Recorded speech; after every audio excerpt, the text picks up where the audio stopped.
Good morning, students. In this video, we have to see board committee. So, committee நாலே group of members. So, இந்த board of directors, இவங்க எல்லாமே form பண்ணி ஒரு டீமா work பண்றாங்க. அந்த டீமை தான் நம்ம என்ன சொல்றோம் அப்படின்னு பார்க்கும்போது board committee அப்படின்னு சொல்றோம். It is a subgroup of the board of directors formed to oversee specific task. Specific task என்னென்ன டாஸ்க்? ஆடிட்டிங், ரிஸ்க் மேனேஜ்மெண்ட், ரெமுனரேஷன்ங்கிறது salary. இந்த committee, board committee help ensure good governance, specialised attention and complaints with laws. So இந்த committee என்ன செய்யறாங்க அப்படின்னு பார்க்கும்போது company நல்லபடியா run பண்ணணும், அதுக்கு அதிக கவனம் செலுத்துறாங்க. இந்த கவனங்கள் எல்லாமே எதை பேஸ் பண்ணி இருக்கும் அப்படின்னு பார்க்கும்போதுல கம்பெனி லாவை பேஸ் பண்ணி இருக்கணும். So classification of board committees இதை வந்து ரெண்டு வகையா பிரிக்கிறாங்க. கண்டிப்பா மேண்டேட்டரி கமிட்டி இருக்கணும். அது போக சம் கமிட்டிஸ் நீங்க என்ன செஞ்சுக்கோங்க, கிரியேட் பண்ணிக்கோங்க அப்படின்ட்டு சொல்றாங்க. அந்த மேண்டேட்டரி கமிட்டியில first one is audit committee. நம்ம காலேஜ்லயே நிறைய வச்சிருக்கோம். ஆன்டி நம்ம செல் அப்படின்ட்டு வச்சிருக்கோம். Anti ragging cell, anti drug, nature club. So இதுல வந்து கவர்மெண்ட் என்ன சொல்லுவாங்க அப்படின்னு பார்க்கும்போது ஒரு 5 செல் வந்து கண்டிப்பா இருக்கணும்னு சொல்லுவாங்க. அது போக நம்ம என்ன செஞ்சுக்கலாம், நிறைய கிளப்ஸ் வந்து கிரியேட் பண்ணிக்கலாம்.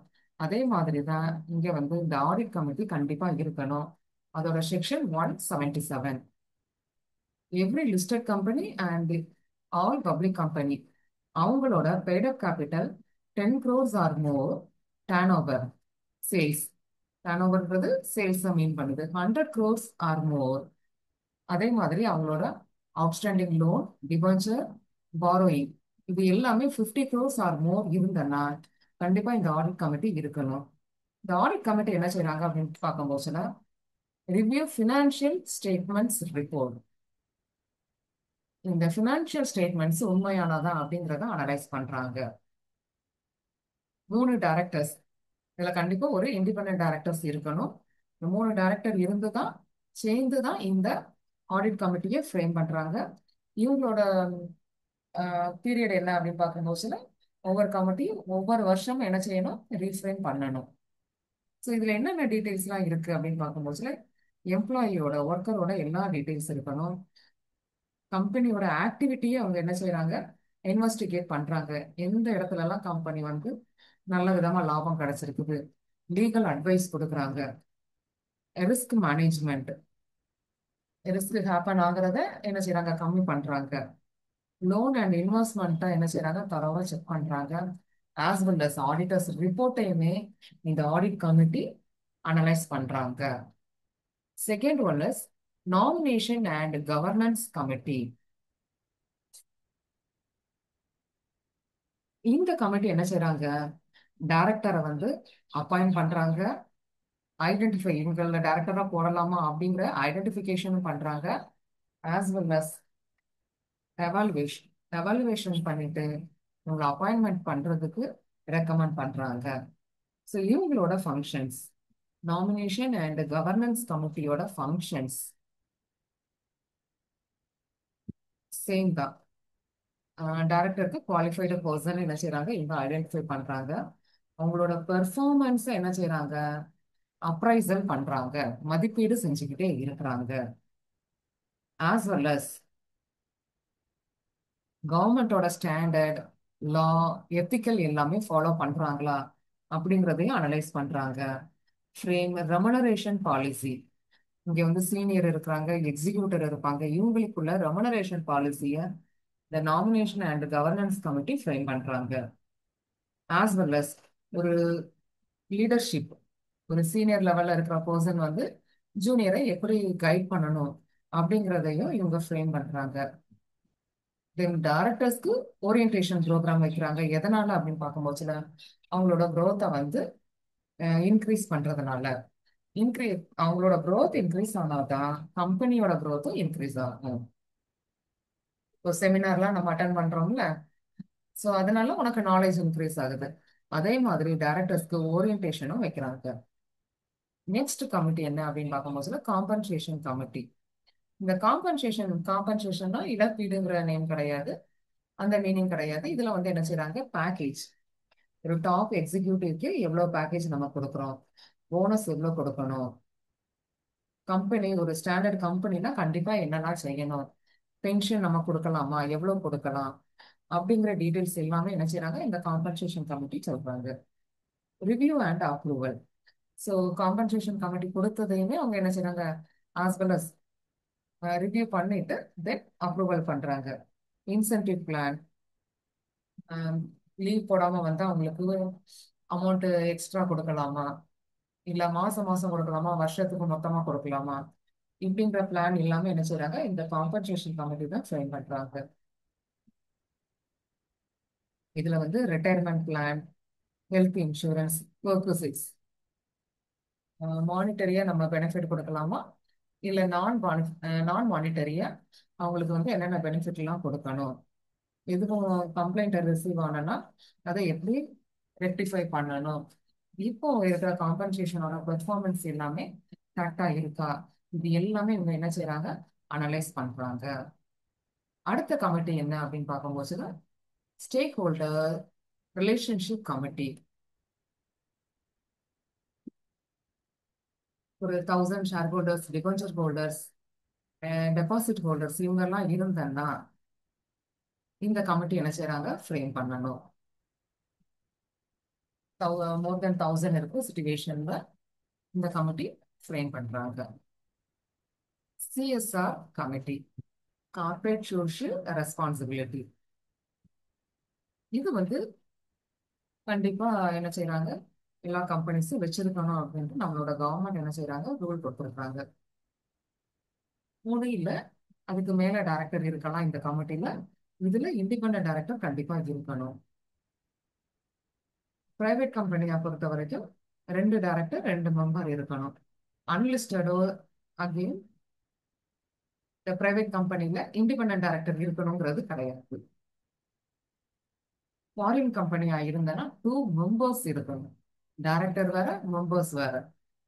கார்பரேட் சோஷியல் ரெஸ்பான்சிபிலிட்டியில ஃபர்ஸ்ட் என்ன அப்படின்னு பார்க்கும்போது டெவலப்பிங் சிஎஸ்ஆர் ஸ்ட்ராட்டஜி. இப்போ நமக்கு அந்த கார்பரேட் சோஷியல் ரெஸ்பான்சிபிலிட்டியில தான் இந்த டிஎம்பில இருந்து நமக்கு என்ன கொடுக்குறாங்க, ஸ்காலர்ஷிப் ப்ரொவைட் பண்றாங்க. அவங்களோட பிசினஸ் கோலும் இருக்கணும், ஆஸ் வெல் அஸ் என்ன இருக்கணும், ஸ்காலர்ஷிப்பும் கொடுக்கணும். ஸோ அதனால தான் நீங்க அக்கௌண்ட் ஓபன் பண்ணவங்களுக்கு மட்டும்தான் நான் ஸ்காலர்ஷிப் கொடுப்பேன் அப்படிங்கறத சொல்றாங்க. பாலிசி ஃபார்முலேஷன், என்னென்ன பெனிஃபிட் கொடுக்கணும், பப்ளிக் கொடுக்கலாமா அப்படிங்கிறதுக்கு என்ன செய்றாங்க, என்னென்ன பாலிசி அப்படிங்கிறத ஃப்ரேம் பண்றாங்க. இப்போ ஸ்டேட் பேங்க் என்ன செய்றாங்க அப்படின்னு பார்க்கும்போது 48 டேஸ்க்கு அவங்க வந்து 18 to 45 இயர்ஸ்ல உள்ளவங்களுக்கு ஃப்ரீயா ட்ரைனிங் கொடுப்பாங்க. அது லேடி ஜென் எல்லாத்துக்குமே கொடுப்பாங்க. அந்த டேஸ்ல எல்லாம் என்ன செய்வாங்க, ஃப்ரீ ஃபுட்டு கொடுப்பாங்க. ஆஃப்டர்வர்ஸ் அவங்களுக்கு பிசினஸ் டெவலப் பண்றதுக்கு அவங்க சஜஷன், மானிட்டரி ஹெல்ப் எல்லாமே செய்றாங்க. இது எல்லாமே சிஎஸ்ஆர் ஆக்டிவிட்டி. இந்த ஆக்டிவிட்டி செய்யறதுக்கு ஃபண்ட் தேவை. அப்போ அதுக்கு பட்ஜெட் ஃபார்முலேட் பண்றாங்க, எவ்வளவு அலோகேஷன் பண்ணணும் அப்படிங்கறத செய்றாங்க. ப்ராஃபிட்ல இருந்து எத்தனை பெர்சன்டேஜ் நம்ம கொடுக்குறோம், இல்ல ரிசர்வ்ல இருந்து எடுக்கிறோமா அப்படிங்கறத என்ன செய்றாங்க, டிசைட் பண்றாங்க. நெக்ஸ்ட் என்ன அப்படின்னு பார்க்கும்போது இப்போ இந்த ஸ்டேட் பேங்க்கு டைரக்டா செய்ய முடியாது. சில நேரம் அவங்க வந்து பர்சன் அப்பாயிண்ட் பண்ணலாம். சம்டைம்ஸ் இந்த கம்பெனிஸ்லாம் என்ன செய்றாங்க, என்ஜிஓஸ் கிட்ட தான் போறாங்க. இப்போ டாட்டாவோ தென் இன்ஃபோசிஸ் இவங்கெல்லாம் என்ன செய்றாங்க, என்ஜிஓஸ் கிட்ட தான் இந்த பொறுப்பை வந்து கொடுத்துருந்தாங்க. என்ஜிஓஸ்ல கொடுக்குறோமா, கம்யூனிட்டி குரூப்ல கொடுக்குறோமா, இல்ல வேற எதுவும் பார்ட்னர்ஷிப்ல நம்ம செய்யறோமா அப்படிங்கறத டிசைட் பண்றாங்க. தென் இந்த ரிப்போர்ட் இருக்குது பாத்தீங்களா, நம்ம பாலிசி ஃப்ரேம் பண்ணியிருக்கிறோம், பட்ஜெட் அலோகேட் பண்ணியிருக்கிறோம், யார்கிட்ட கொடுக்க போறோம் அப்படிங்கறது டிசைட் பண்ணியிருக்கிறோம். இது எல்லாமே யார் சைன் வச்சிருக்கணும்? சிஇஓ சைன் வச்சிருக்கணும், டைரக்டர், சேர்மன் எல்லாரும் சைன் வச்சா மட்டும்தான் இது அக்செப்டட். பட் நம்ம இவ்வளவு எல்லாமே செய்றோம். இதுல நமக்கு வந்து பாசிபிலிட்டி இருக்குமா? நமக்கு கம்பெனி கோலை வந்து அச்சீவ் பண்ண முடியுமா? அப்போ பாசிட்டிவ் அண்ட் நெகட்டிவ் அவுட்கம்ஸ் என்ன செய்யறாங்க? அனலைஸ் பண்றாங்க. சம்டைம்ஸ் என்ன செய்யலாம்? கம்பெனி ஓன் எம்ப்ளாயியே அப்பாயிண்ட் பண்ணி இந்த சிஎஸ்ஆர் ஆக்டிவிட்டியை செய்ய சொல்லலாம். Environmental, social and governance integration. என்விரான்மெண்ட்டுக்கும் சொசைட்டிக்கும் பாதிப்பு இல்லாத செயல்பாடுகளை தான் செய்யணும். Ethical practices. எத்திக்கல்ங்கிறது நீதி, நீதி உண்மையா இருக்கணும் அப்படிங்கிறது. கம்யூனிட்டி ரிலேஷன்ஸ், சொசைட்டியோட ஒரு நல்ல ரிலேஷன்ஷிப் இருக்கணும். இதோட ரோல் என்ன அப்படின்னு பார்க்கும்போதுல அட்வைசரி ரோல். இந்த 4 கமிட்டிஸ், 5 கமிட்டிஸ் சொன்ன பாத்தீங்களா? இந்த 5 கமிட்டிஸ் மட்டும்தான் மேண்டேட்டரி. இன்மை என்ன அப்படின்னு பார்க்கும்போதுல நான் மேண்டேட்டரி. Complaints committee. ஸோ இதுல வந்து 2 டைரக்டர் இருக்கலாம். அவங்களோட டூரேஷன் என்ன அப்படின்னு பார்க்கும்போதுல 1 year. Investors relation committee. So கம்பெனிக்கும் இன்வெஸ்டருக்கும் ஒரு ரிலேஷன்ஷிப்பை மெயின்டைன் பண்ணணும். இதுக்கு 3 மெம்பர்ஸ் இருந்தா மட்டும் போதும். Investment committee. ஃபினான்ஷியல் டான்ஜிபிள், நம்மளோட அசெட்ஸ், ஃபிக்ஸட் அசெட்டா இன்டான்ஜிபிளா என்ன அப்படிங்கிறதுக்கு இது ஒரு 2 மெம்பர் இருந்து ரிவ்யூ பண்றாங்க. நம்மளோட இன்வெஸ்ட்மெண்ட், நம்மளோடங்கிறது இதுல கம்பெனியோட இன்வெஸ்ட்மெண்ட் பாலிசி, ஸ்ட்ராட்டஜி, அவங்களோட டிரான்சாக்ஷன் எல்லாமே இந்த கமிட்டி அனலைஸ் பண்ணுது. Risk management committee. So risk வந்து ஐடென்டிஃபை பண்றாங்க, அசஸ் பண்ணிடலாம் எந்த இதனால நமக்கு ரிஸ்க் ஹேப்பன் ஆகுது, இதை எப்படி நம்ம ரிமூவ் பண்றது, இதுல இருந்து இந்த ரிஸ்க்ல இருந்து எப்படி வெளியில வர்றது அப்படிங்கறது இந்த ரிஸ்க் மேனேஜ்மெண்ட் கமிட்டி ஃபாலோ பண்றாங்க. இதுல சீனியர் எக்ஸிகியூட்டிவ் இருக்கிறாங்க. அந்த சீனியர் எக்ஸிகியூட்டிவ் யாருன்னா ஃபினான்ஸ் ஆபரேஷன், ஃபினான்ஸ்ல இருக்கிறவங்க, தென் லீகல் எக்ஸ்பர்ட்ஸ், இவங்களெல்லாம் என்ன செய்யறாங்க? அப்பாயிண்ட் பண்றாங்க. தென் இதை வழி நடத்துறது யாரு அப்படின்னு பார்க்கும்போது சேர்மன். இன்டர்னல் எக்ஸ்டர்னல் ஃபேக்டர்ஸ் எல்லாமே என்ன செய்யறாங்க? பார்த்துக்கிட்டே இருக்காங்க. பிசினஸ் சேஞ்ச், இப்போ நார்மலா டிவி, அதுக்கப்புறம் என்ன வந்தது? ஸ்மார்ட் டிவின்ட்டு இருந்தது. இதே மாதிரியே பிசினஸ்ல என்ன ஆகுது? டெக்னாலஜிக்கல் வந்து சேஞ்ச் ஆகுது. அப்போ அந்த டெக்னாலஜியை வாட் எவர் இட் இஸ், இது எல்லாமே இந்த ரிஸ்க் மேனேஜ்மெண்ட் என்ன செய்யறாங்க? பார்த்துக்கிட்டே இருக்காங்க. அட்ஹா கமிட்டி, இது வந்து ஒரு டெம்பரரி தான். டைரக்டர் வந்து ஒரு ஸ்பெசிபிக் இஷ்யூ, ஏதோ ஒரு இஷ்யூ வருதுன்னா அந்த சுச்சுவேஷன்ல இந்த கமிட்டியை ஃப்ரேம் பண்றாங்க. ஒரு பட்ஜெட் ரிலேட்டடா இருக்கலாம், கம்பெனி வந்து மோர்ஜ் பண்றோம், 2 கம்பெனியை சேர்க்கிறோம், ஆஹ் நம்ம வந்து கேபிட்டல் ரிடக்ஷன், ஒரு ஷேரோட வேல்யூ என்ன செய்யுது? கம்மியாகுது.